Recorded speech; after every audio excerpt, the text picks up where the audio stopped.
Hello everyone, this is Bhavna and welcome to Saini academy. आज हम करेंगे exercise 1.3 question number 6 of class 9। So question number 6 है हमारा, look at several example of rational numbers in the form p by q where p and q are integers with no common factors other than 1 and having terminating decimal representations. Can you guess what property q must satisfy? इस question में हमें बोला हुआ है कि example देखो rational numbers की। अब रेशनल नंबर्स हमारे वो नंबर होते हैं जो p बाई क्यू फॉर्म में हो, फ्रैक्शन फॉर्म में हो, जिसमें q कभी भी जीरो के इक्वल ना हो, q जीरो नहीं होना चाहिए, और p और q इंटीजर्स हो। इंटीजर्स हमारे वो नंबर होते हैं जो नेगेटिव भी हो सकते हैं, पॉजिटिव भी हो सकते हैं और जीरो भी हो सकता है। विद नो कॉमन फैक्टर, इन दो नंबर्स के कोई भी कॉमन फैक्टर ना हो, बस वन ही एक कॉमन फैक्टर हो, बाकी कोई भी इसका कॉमन फैक्टर ना हो।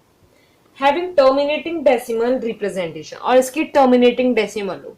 सो टर्मिनेटिंग डेसिमल वो डेसिमल्स होते हैं जो जिसमें डेसिमल फॉर्म में उस नंबर का एंड हो जाता है, उस नंबर का एंड हो जाता है। मान लो 0.04 बोला तो 4 पे नंबर एंड हो गया है, 4 के आगे कोई और नंबर नहीं आ रहा है।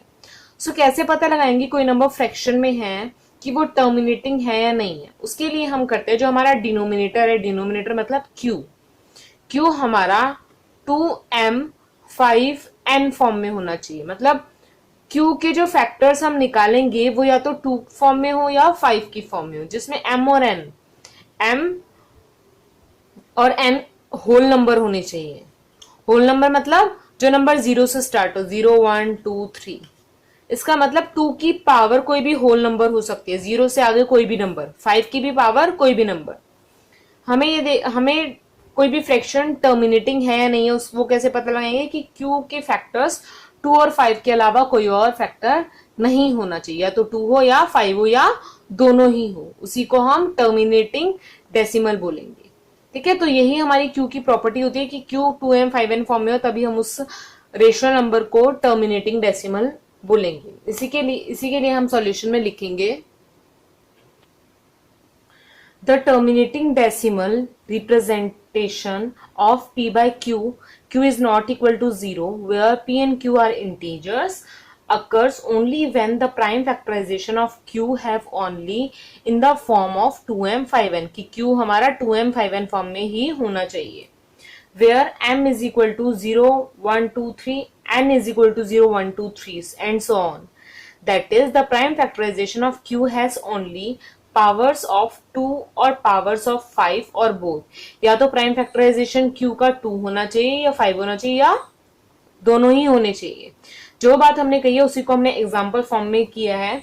फर्स्ट है हमारा 7/16। अगर हम इसको डिवाइड करते हैं तो हमारा ये डेसिमल आता है, ये एंड हो गया तो ये टर्मिनेटिंग है। तो इसके लिए हम देखेंगे q है हमारा 16, डिनोमिनेटर तो 16 की अगर हम फैक्टर करेंगे तो आएगी 2 की पावर 4। इसका मतलब ये टर्मिनेटिंग है, 2m फॉर्म में है। ऐसे ही हम नेक्स्ट है हमारा नंबर 24/25।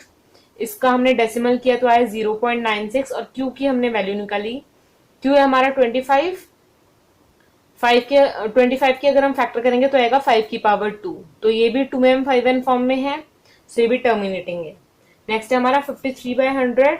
इसकी हम डेसिमल्स करेंगे तो आएगा 0.53, जिसमें क्यू है हमारा 100 और क्यू के प्राइम फैक्टर्स 2 एंड 5 ही है और इनकी पावर्स होल नंबर ही है। इसी के साथ अब हमारा क्वेश्चन नंबर 6 भी कंप्लीट होता है। नेक्स्ट वीडियो में अब हम स्टार्ट करेंगे विद क्वेश्चन नंबर 7। तब तक के लिए good luck and keep learning.